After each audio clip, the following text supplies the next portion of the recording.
Institution of the suit, दूसरा topic है institution of the suit.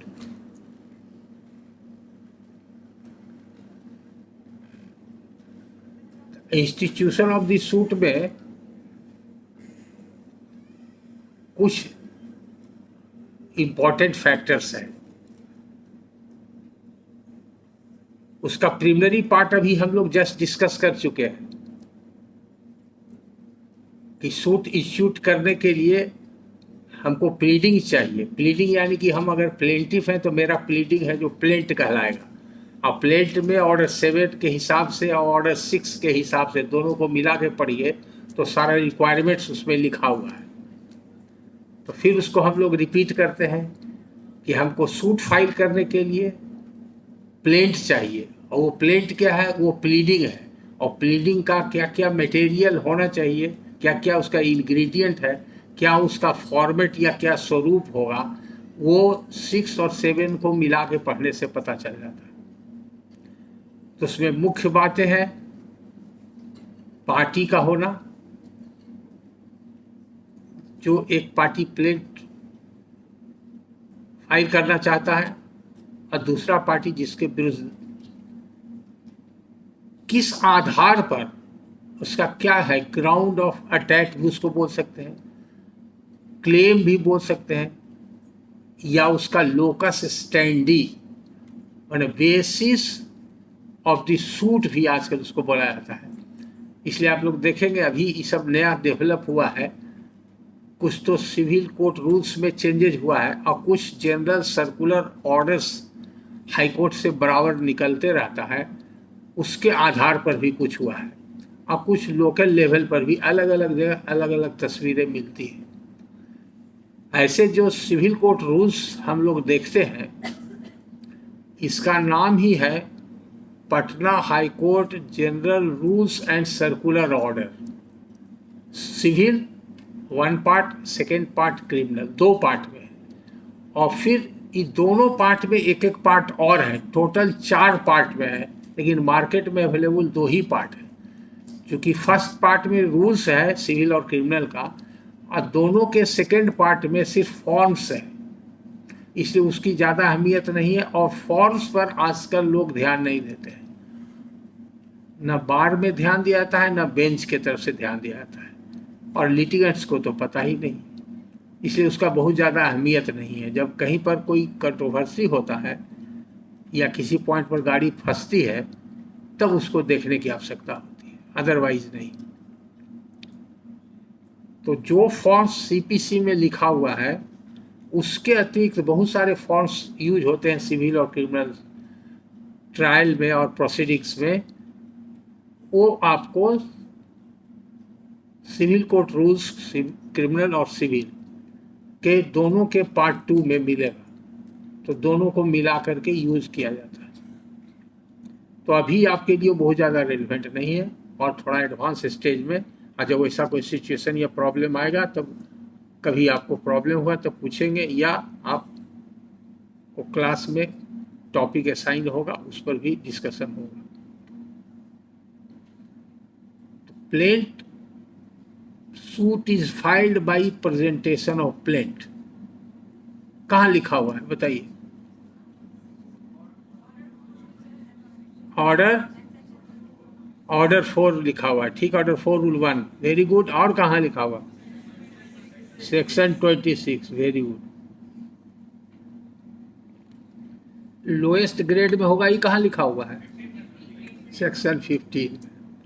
अगर मूवेबल प्रॉपर्टी के लिए होगा तब कहाँ होगा,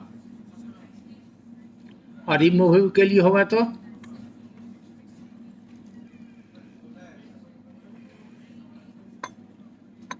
पार्टीज टू दी सूट के साथ साथ प्लेस ऑफ सुइंग भी हमको देखना है। तो एक स्टेप हम आगे बढ़ गए। पहला स्टेप जो है इंस्टीट्यूशन ऑफ सूट के लिए पार्टी टू दी सूट भी जानना जरूरी है, वो बचेगा नहीं, उसको भी कवर करना है। अब दूसरा स्टेप में आ गए प्लेस ऑफ सुइंग। तो अलग अलग सिचुएशन में दिया हुआ है कि अगर मूवेबल प्रॉपर्टी हुआ तब क्या होगा, इमूवेबल प्रॉपर्टी हुआ तो क्या होगा। इमूवेबल प्रॉपर्टी में सेक्शन 16 में ABCD 3 4 5 दिया हुआ है कि suit for foreclosure, suit for mortgage, suit for recovery of possession, तरह तरह का उसमें है कैटेगरी दिया हुआ है। उसके अलावा अगर कोई कॉन्ट्रैक्ट पर है सूट बेस्ड तो उसका क्या होगा। फिर है कि कहाँ पर काउज ऑफ, अगर प्रॉपर्टी कोई डिस्प्यूट में नहीं है तो काउज ऑफ एक्शन जहाँ होता है वहाँ होगा, या जहाँ डिफेंडेंट रेजाइड करता है या वर्क्स फॉर गेन वहाँ होगा। ये तरह तरह का प्रावधान आपका और सेक्शन 15 से लेके 21 तक मिलेगा।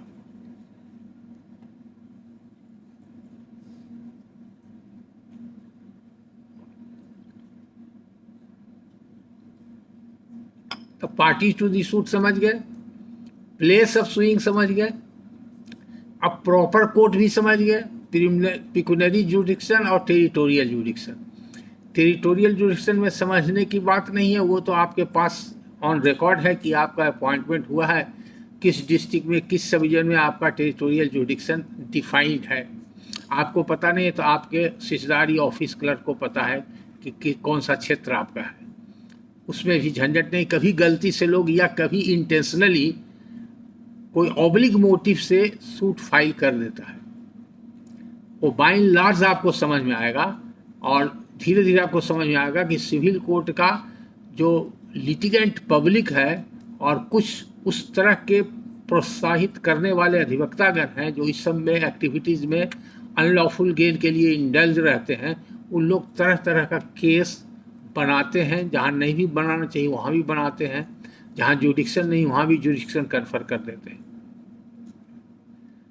तो वो अपवाद है। आपको अभी सिर्फ हम सावधान कर रहे हैं कि आप भी कहीं ट्रैप, अभी कुछ दिन पहले की घटना है, 2 घटना का हम जिक्र करेंगे आप लोग के अवेयरनेस के लिए। इससे आपको देखिए, किताब पढ़ के जो ज्ञान होगा उससे एडवांस आपका ज्ञान होगा, उसमें उन्नति प्रोन्नति और जो आप कह सकते हैं परिपक्वता आएगी, वो कोर्ट में उसको प्रैक्टिकली आप देखेंगे। और उससे भी ज़्यादा आपका परिपक्व होगा ज्ञान कब, जब कोई एक्सपीरियंस जज या एक्सपीरियंस लॉयर अपने प्रैक्टिकल एक्सपीरियंस के आधार पर आपको बताएगा, या आपको खुद मौका मिलेगा, जिसको बोलते हैं प्रैक्टिकल एक्सपीरियंस आपको होगा, तब वो आपका पक्का उसके बारे में कंसेप्ट बन जाएगा। अभी 2 उदाहरण आपको देते हैं। एक केस मेरे पास आया है, पटना का ही, यहाँ पर 5 स्टार होटल है लेमन ट्री, आप लोग जरूर गए होंगे। हाँ, उसी का एक केस है। वो एक दूसरा होटल गया में बना रहा है, बोध गया रोड।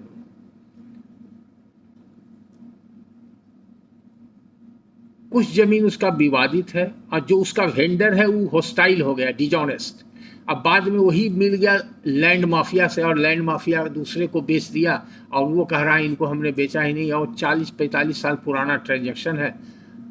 ओनर ऑफ दी जो होटल है उनका कब्जा, बाउंड्री वाल वगैरह सब दिया हुआ है और 1980 से रजिस्टर्ड डॉक्यूमेंट से सेल डीड हुआ है और पेमेंट बाई बैंक ड्राफ्ट हुआ है। एवरीथिंग इज स्टैब्लिश्ड, म्यूटेशन भी है, रसीद भी कट रहा है, बाउंड्री दिया हुआ है, गेट लगा हुआ है। लेकिन लोकल लैंड माफिया, वहाँ का लोकल रेवेन्यू ऑफिसर और जो हॉस्टाइल हो गया वेंडर, सब का नेक्सस मिल करके और ए के बदले बी को खड़ा करके सेल डीड करा दिया। और जो ओरिजिनल वेंडर था, जो लेमन ट्री वाले को बेचा था, उसने कह दिया कि हम तो इनको जानते भी नहीं, इनको तो हमने ज़मीन बेचा ही नहीं, तो ज़मीन मेरी है।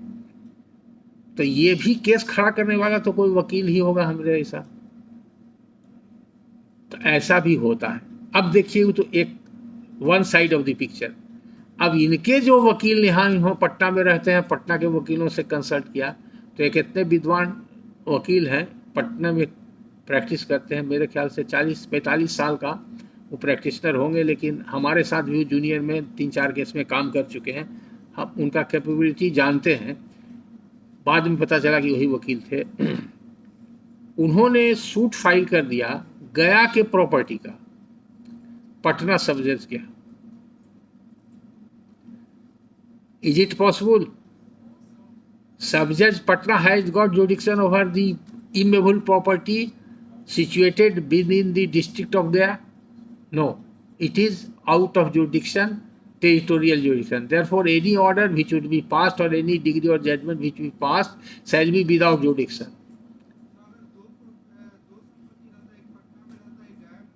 तब हो सकता था, तब यू आर राइट।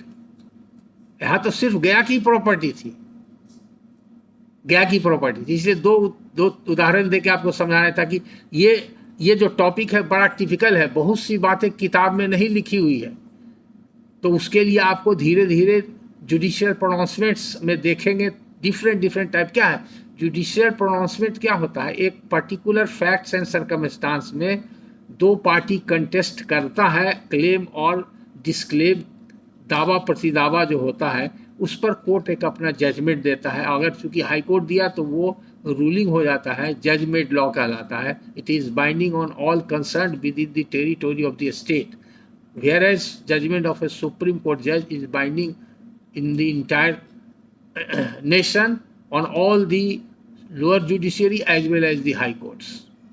तो इसी को जज मेड लॉ भी कहते हैं, डिसीजन भी कहते हैं, केस लॉ भी कहते हैं, रूलिंग भी कहते हैं, तरह तरह से आप लोग जानते हैं और समझते हैं। तो that is a binding precedence, वो आप उसके कॉन्ट्ररी नहीं जजमेंट पास कर सकते हैं, you are bound by that. हाँ बोलिए।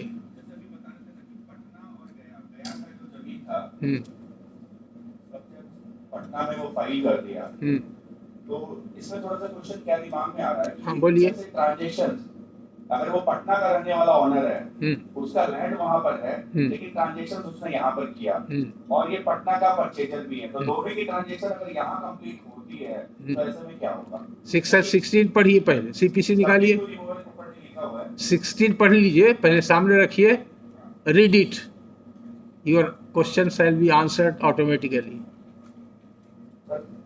पढ़िए, सब लोग सुनेंगे, सेक्शन 16 पढ़िए।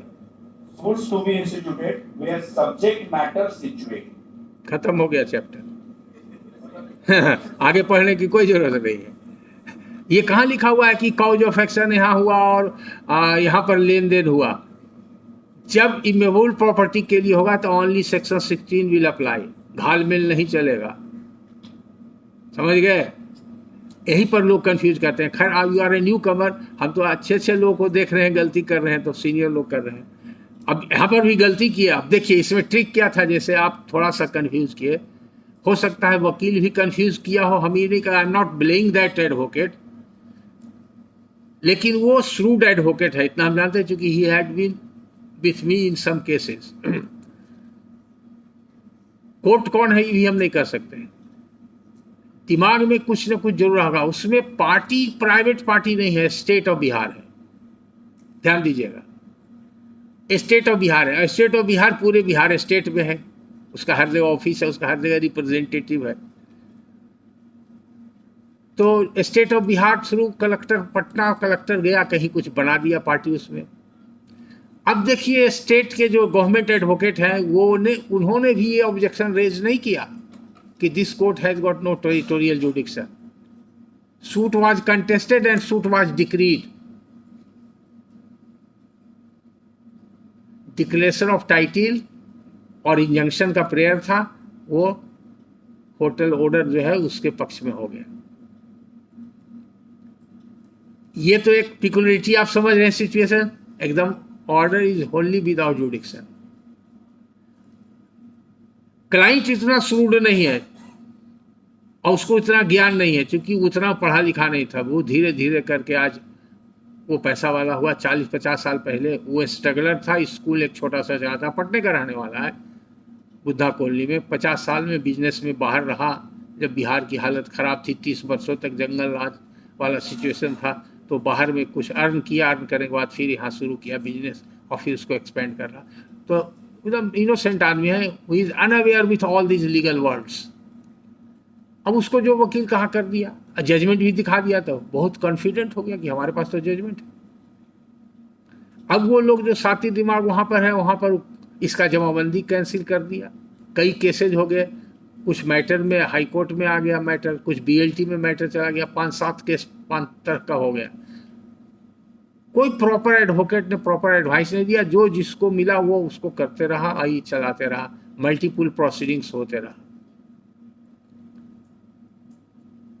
सब जब घबरा गया क्या होगा नहीं होगा, चूंकि प्रशासन भी कुछ इसके खिलाफ हो गया, इसका जमाबंदी भी कैंसिल हो गया, और ये अपील करना चाहिए था।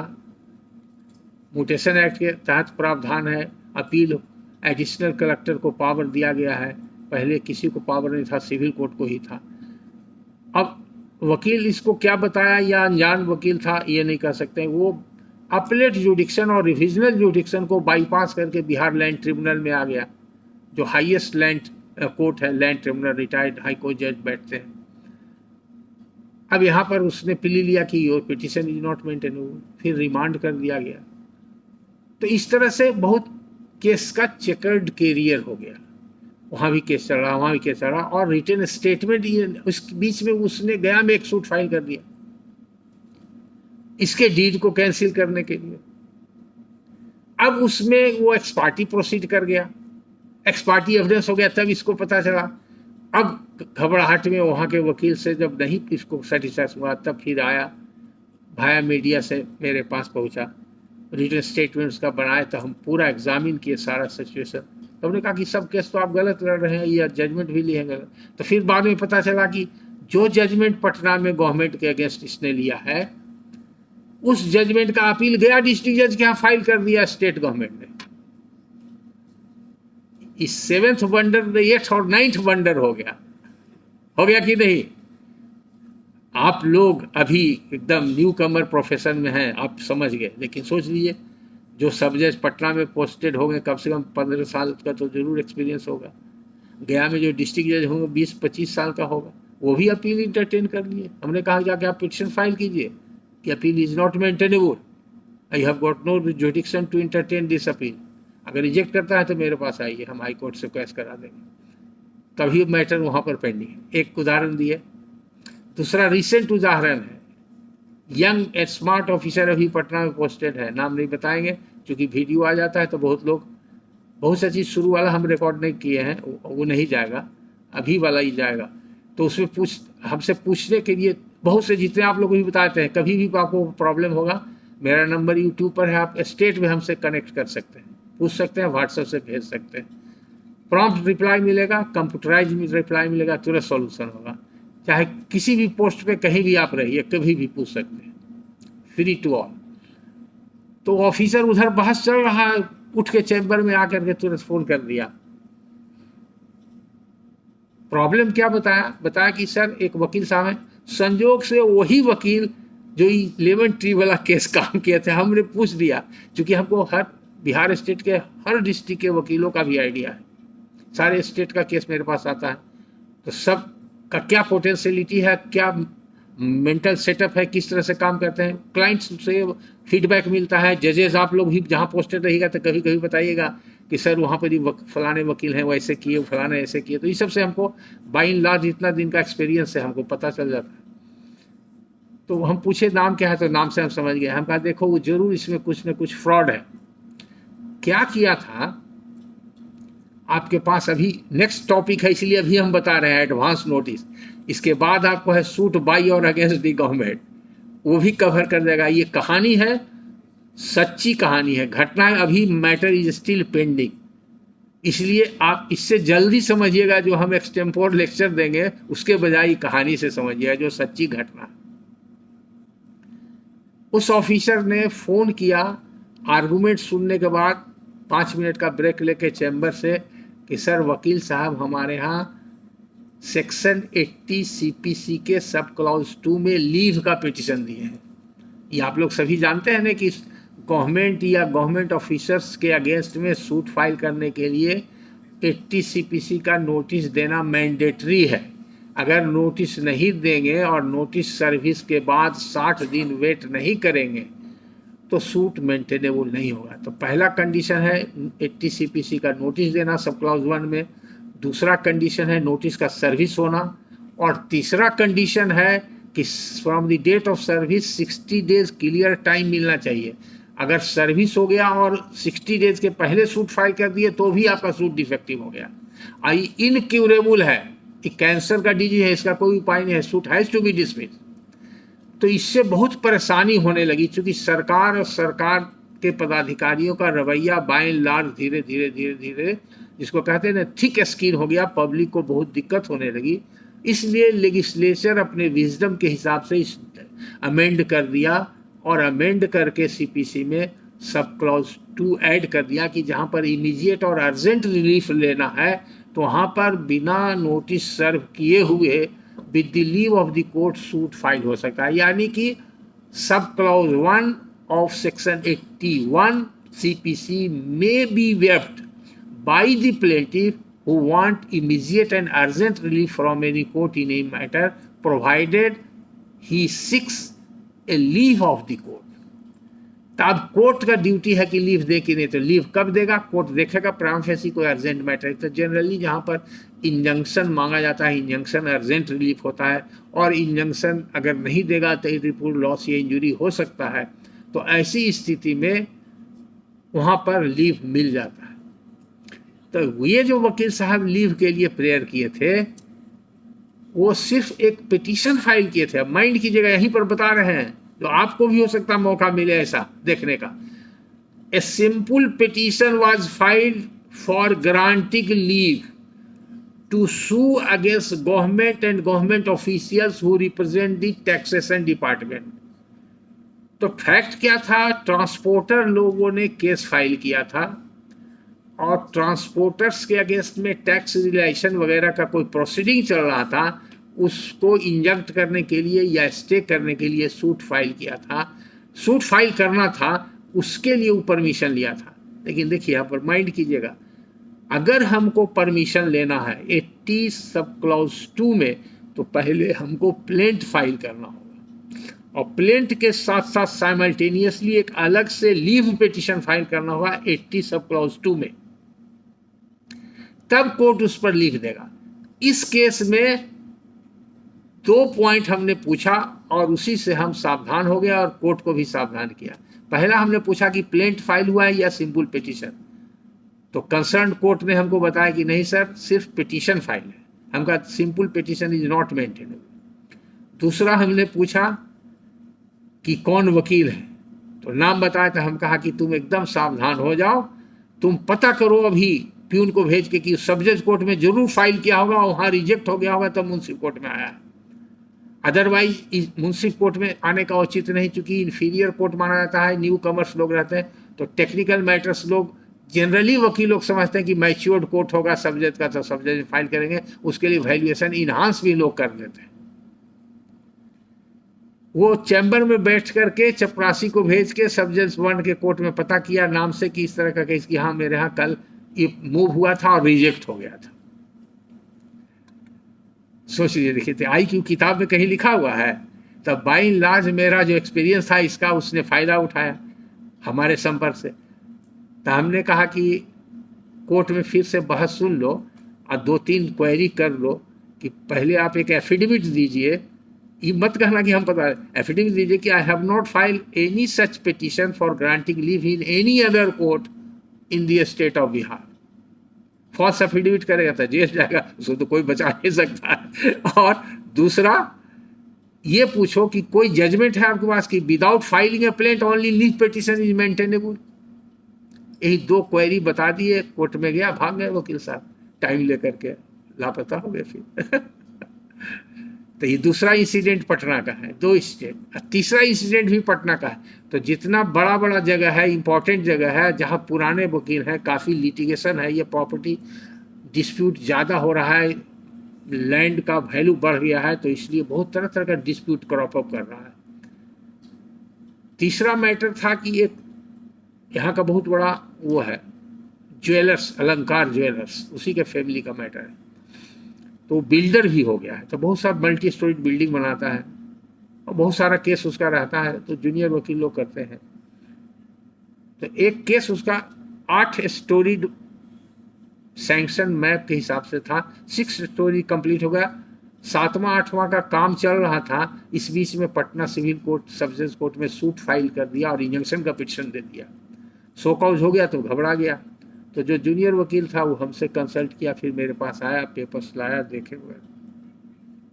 तो एक्चुअली क्या था कि जो वेंडर लैंड ओनर था, जो एग्रीमेंट किया था डेवलपमेंट एग्रीमेंट बिल्डर के साथ, उसको आपस में भाई में कुछ डिस्प्यूट था और कुछ मिसअंडरस्टैंडिंग था, डिस्प्यूट था, हिस्सा लेन देन या अपोर्शनमेंट ऑफ शेयर का जो भी रहा हो, वो ईर्ष्या द्वेषवश इसको टर्पीडो करने के लिए प्रोजेक्ट को एक सूट फाइल कर दिया और कोई अच्छे वकील को पकड़ा और इंजंक्शन वगैरह के लिए ऐसा ग्राउंड बनाया कि इंजंक्शन भी हो जाएगा।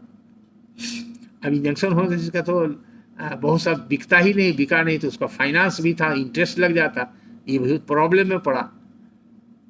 तो लोअर कोर्ट तो हम जाते नहीं हैं और लोअर कोर्ट में हम काम लेते नहीं हैं लोअर कोर्ट का, फिर भी कुछ ऐसे एक्सेप्शनल मैटर लोग आते हैं। तो जूनियर था, मेरा बेटा भी एडवोकेट है, उसी का फ्रेंड है, तो अंकल आता है मेरे यहाँ, बोलता है, तो बोला अच्छा ठीक है आ जाना। तो हम देखे, हम कहा तुमको इंजंक्शन का सो कॉल तो हम बना देते हैं, तुम एक पिटिशन फाइल करो ऑर्डर 7 रूल 11 में कि plaint is fit to be rejected. कहीं क्यों? हम कहा ये सब जज पटना को कोई जुडिक्शन ही नहीं, कोई भी उसका सिविल कोर्ट का वकील इसको नहीं देखा। वो भी इंटेलिजेंट लड़का है, 20 साल का प्रैक्टिशनर है, वो भी बहुत बिजी प्रैक्टिशनर है, वो भी नहीं समझ सका। हुआ क्या उसमें ट्रिक देखिए वकीलों का। 2 शेड्यूल बनाया, शेड्यूल 1 एंड शेड्यूल 2।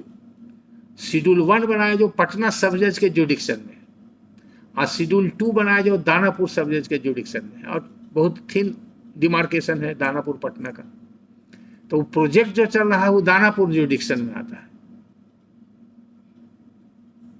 इसलिए दोनों को मिला दिया। लेकिन रिलीफ सिर्फ कन्फाइंड था वो दानापुर वाले प्रोजेक्ट का, डिक्लेरेशन भी था उसी के संबंध में और इंजंक्शन भी था उसी के, इसके बारे में कोई डिक्लेरेशन नहीं था। तो it is called fraud on court to confer jurisdiction. ये वर्ड नहीं मिलेगा आपको सीपीसी में, कोई एक्ट में। उसी तरह का हेरा फेरी लोग करता है कि जमीन पटना में है और कुछ जमीन हाजीपुर में है, मिला दिया, मिला के हाजीपुर में रजिस्ट्री करा दिया, जो पहले रजिस्ट्रेशन एक्ट में होता था। That is also called fraud on registration. बहुत सारा ऐसा मामला आता है। ये तो अब एक्ट अमेंड हो गया इसलिए अब तो होता ही नहीं, पहले होता था। तो वो पिटीशन में हमने डिस्क्राइब कर दिया। जैसे ही पिटीशन वहाँ फाइल हो गया, the presiding officer whosoever may be, he was intelligent enough, वो पिटीशन पढ़ते के साथ ओपन कोर्ट में कह दिया कि आपका तो प्लेंट मेंटेनेबल ही नहीं है, I am going to reject your plaint. The then matter was compromise and settled between the parties. तो गलत ऑर्डर कब होगा? जब आपको ज्ञान की कमी होगी। आप अन्याय कब करेंगे?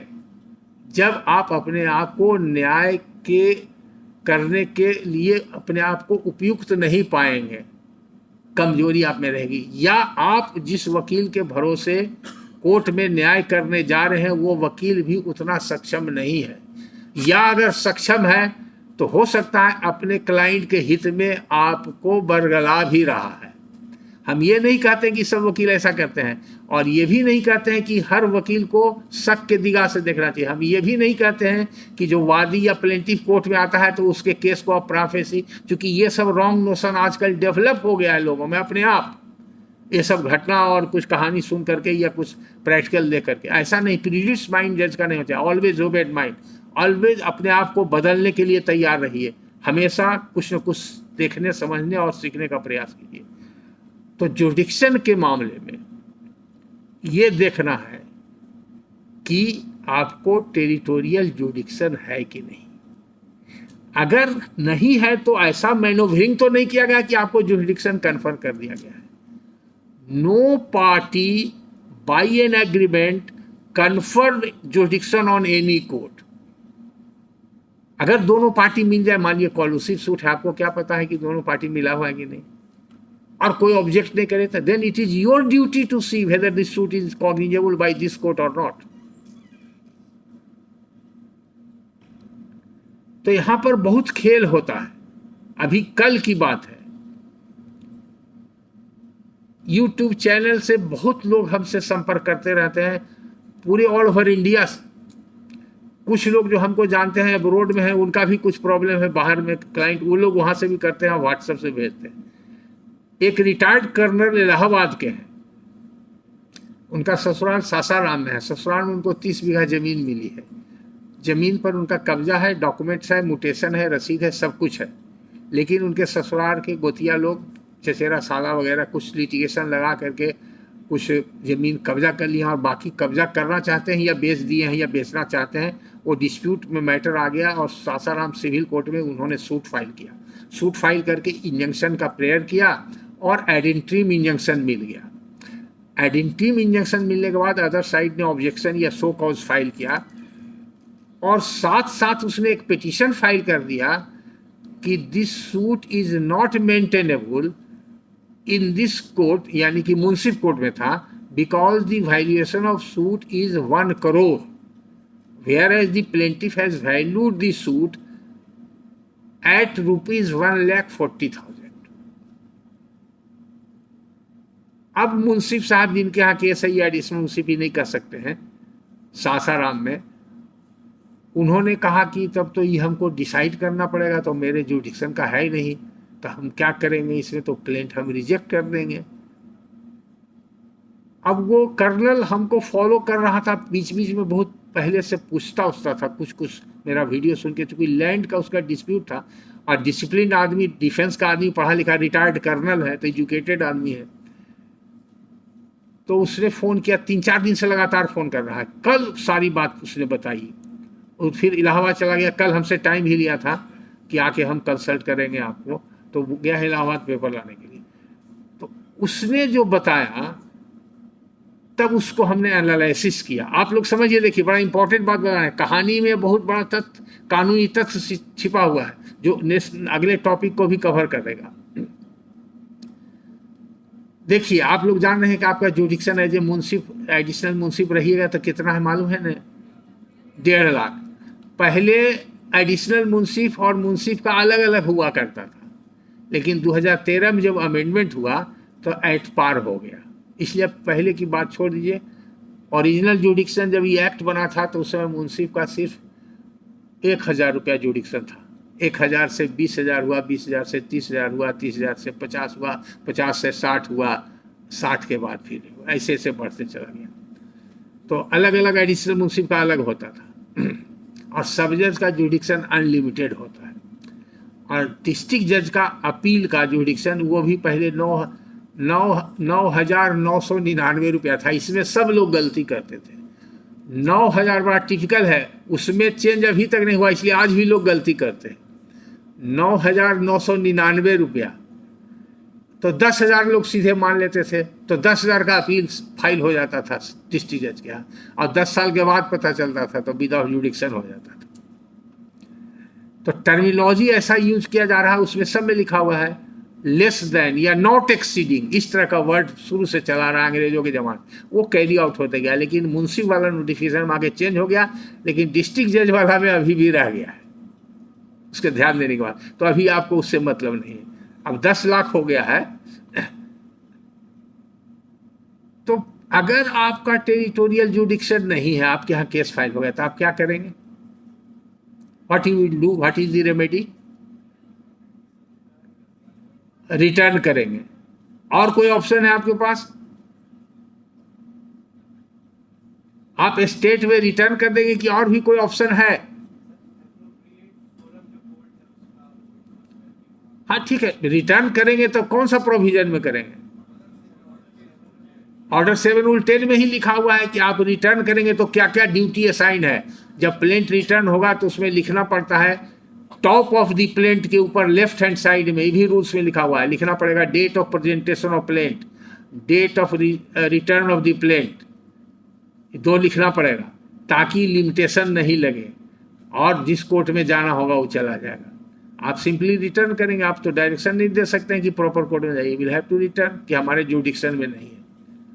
अब वो चला जाएगा, वो जो पीरियड आपके यहाँ स्पेंड हुआ वो बच जाएगा उसका। तो it is the proper course. लेकिन अगर आप समझते हैं कि इनजस्टिस हो जाएगा, जैसे कि ये केस में उसको आइडेंटिटी मिल गया है, अब डिफेंडेंट का वकील चालाक है, उसने कह दिया कि तो इनका जुडिक्शन नहीं है, तो जुडिक्शन अगर नहीं है तो क्या होगा? जैसे ही वो प्लेंट रिटर्न करेगा इंजंक्शन खत्म हो जाएगा, इंजंक्शन खत्म हो जाएगा तो उधर बेच देगा। कितना अभी अलार्मिंग सिचुएशन हो गया है। अभी जस्ट हमारे पास रोज इस तरह का मैटर आता है। एक हमारे जूनियर एडवोकेट है मुजफ्फरपुर में, अभी रेगुलर प्रैक्टिशनर नहीं है, कुछ इन्वॉल्व है, और वो पीएचडी भी कर रही है, लेक्चरर भी कहीं थी। उसका घर बाउंड्री वॉल से घिरा हुआ है, 10 एकड़ का कैंपस है, उसमें लीची का बगीचा है, फार्म हाउस है।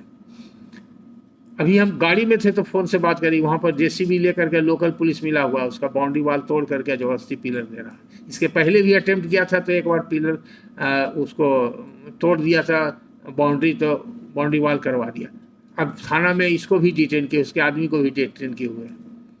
What is remedy? आज संडे है, एसपी वगैरह सब के बारे में कहे कि सब उसके फेवर में, क्योंकि बहुत उसमें बड़े बड़े लोग, ऑनलाइन माफिया, पॉलिटिकल लोग इन्वॉल्व हैं। इस तरह की घटनाएं हो रही है। और जबकि 1 महीना से प्लेंट पेंडिंग है सिविल कोर्ट में, कुछ वकीलों ने रखा 10 दिन की, नहीं समझ में आ रहा है। कुछ वकील लोगों ने कहा कि जो ड्राफ्ट किए हैं वही आके फाइल करेंगे, बहस करेंगे।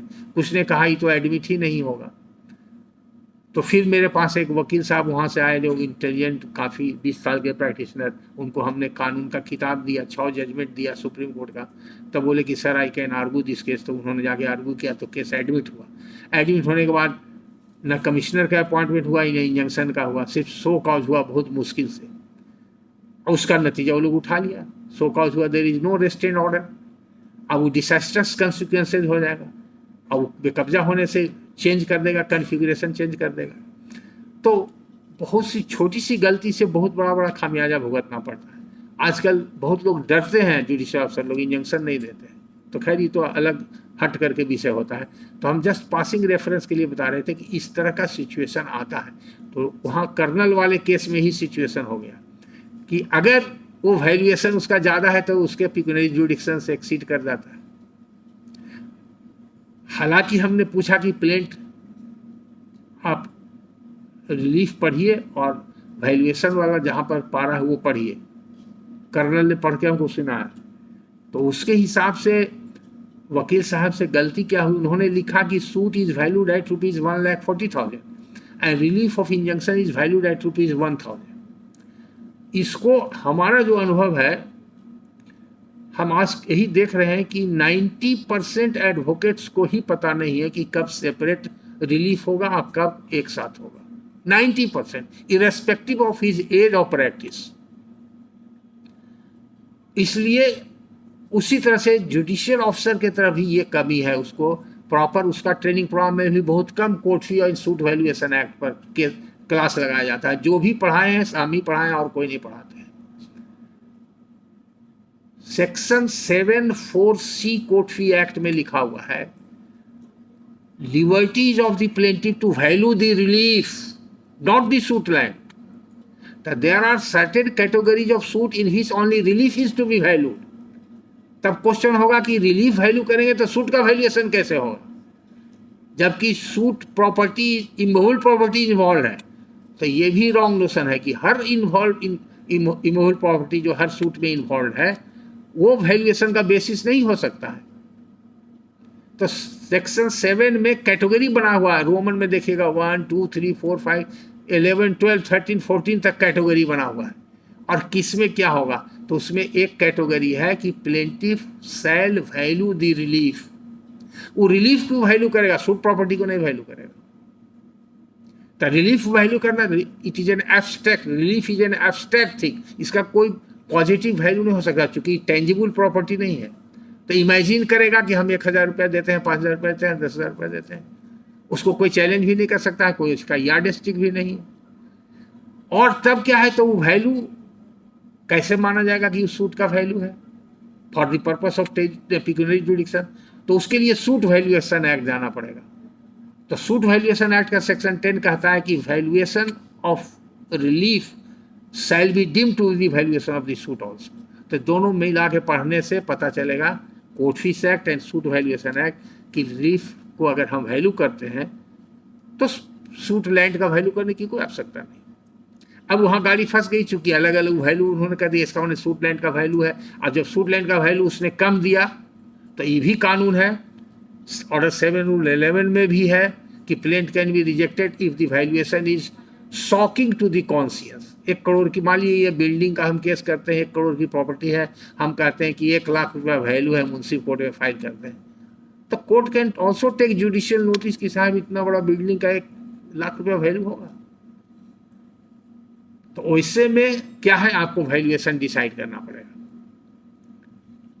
कि whether the valuation of the suit property.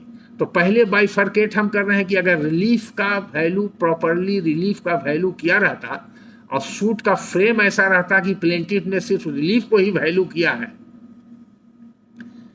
तब कोई डिफेक्ट नहीं था। लेकिन उसने लैंड को वैल्यू कर दिया और रिलीफ को फिर अलग वैल्यू कर दिया, दो सेपरेट आइडेंटिटी बना दिया। तब मिल गया डिफेंडेंट को मौका, और डिफेंडेंट को मौका मिल गया तो क्या होगा, प्लेंट रिटर्न होगा। तो दूसरा ऑप्शन इसीलिए आपसे पूछे थे कि आपको, तो दूसरा ऑप्शन आपको ये है कि आप पार्टीज को कहिए कि to lead evidence on the point of valuation so that I may give a finding. तब आपको ये जुडिक्शन है कि अपना पिक्युनरी जुडिक्शन हम खुद डिसाइड करें on the basis of valuation. अब उसमें फिर सवाल उठता है कि सपोज कीजिए कि 1 करोड़ वैल्यू है, अब आपका पिक्युनरी जुडिक्शन 1.5 लाख है, तो आप कैसे 1 करोड़ का वैल्यूएशन डिसाइड कर सकते हैं? It is beyond pecuniary jurisdiction. ये प्राइमा फेसी अट्रैक्टिव लगता है, but it is illusory, it is wrong. ऐसा नहीं है।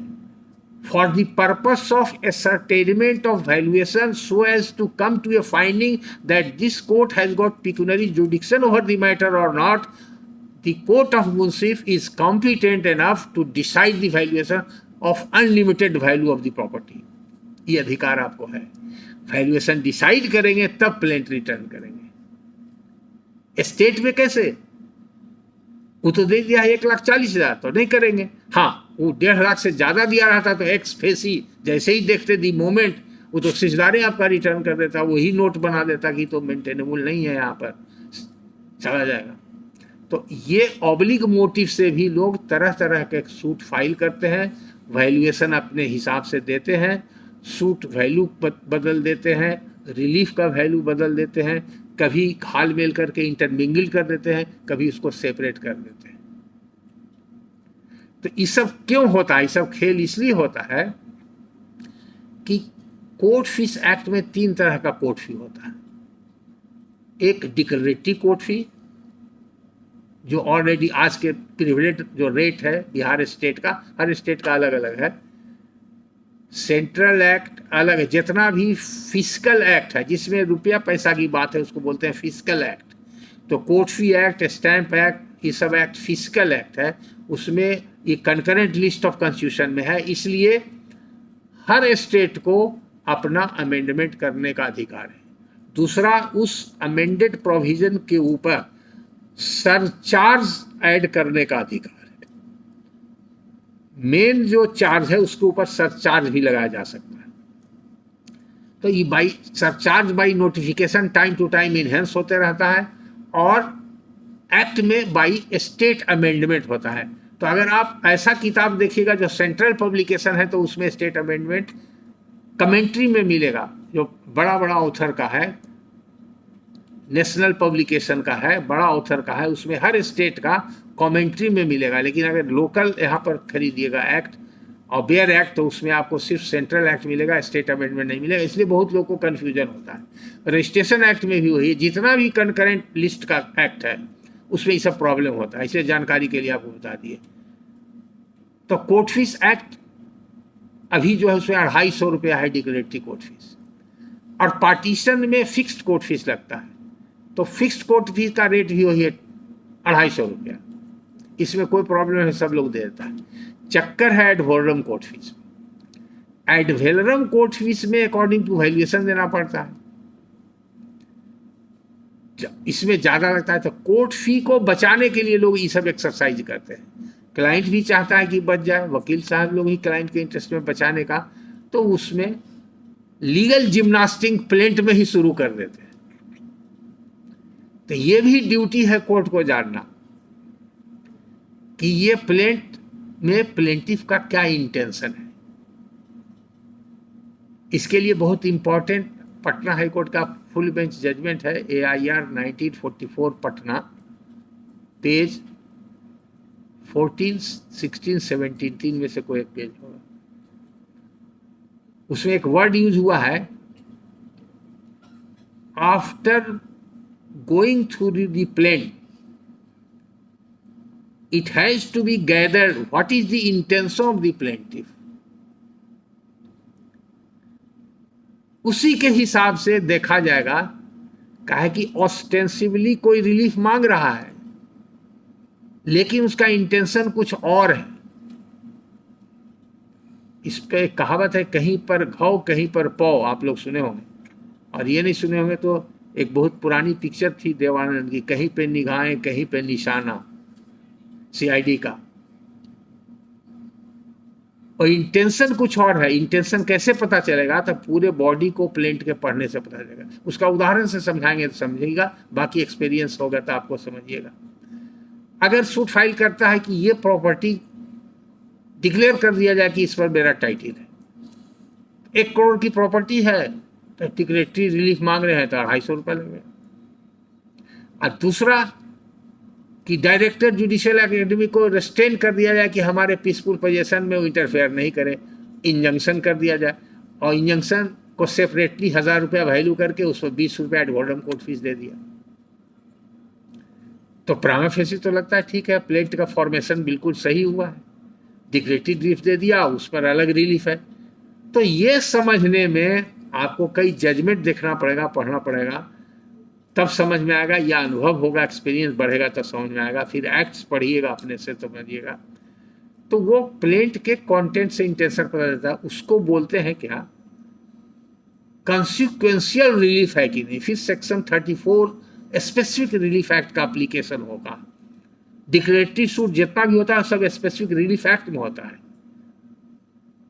तो उसका सेक्शन 34 जो पुराना एक्ट में सेक्शन 42 था, तो उस सब के प्रावधान को मिला करके जो आपके जानकारी के लिए कम शब्दों में हम बताना चाहते हैं कि इंटेंशन पता चलता है कंटेंट्स ऑफ द प्लेंट से, और ये पता चलता है कि कोर्ट फी बचाने के लिए एक डिक्लेरेटरी बना दिया और एक इंजंक्शन बना दिया, लेकिन उसका एक्चुअली इंटेंशन क्या है कि वो कन्फर्मेशन ऑफ पोजीशन चाहता है।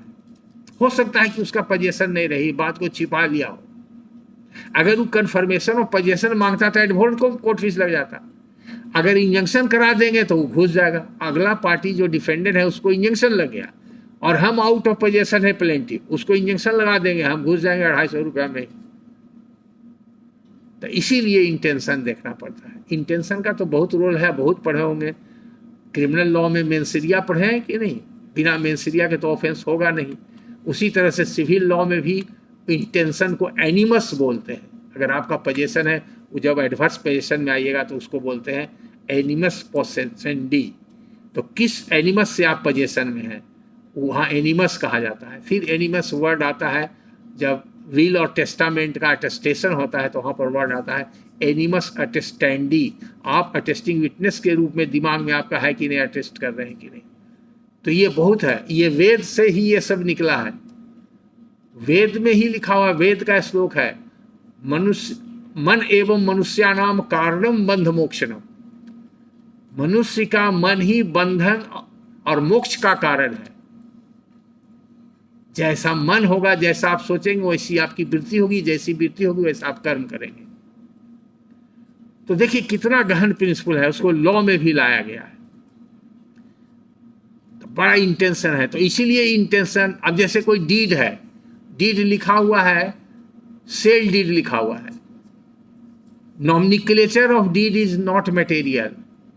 क्या मटेरियल है? Contents of the deed by which intention of party has to be gathered. अंदर ऊपर में लिख दिया सेल डीड, अंदर में पता चलता है कि मॉर्गेज डीड है, तो मॉर्गेज होगा। और बहुत बार सीनियर लोग भी इसमें ये धोखा खा जाते हैं। हाँ बोलिए।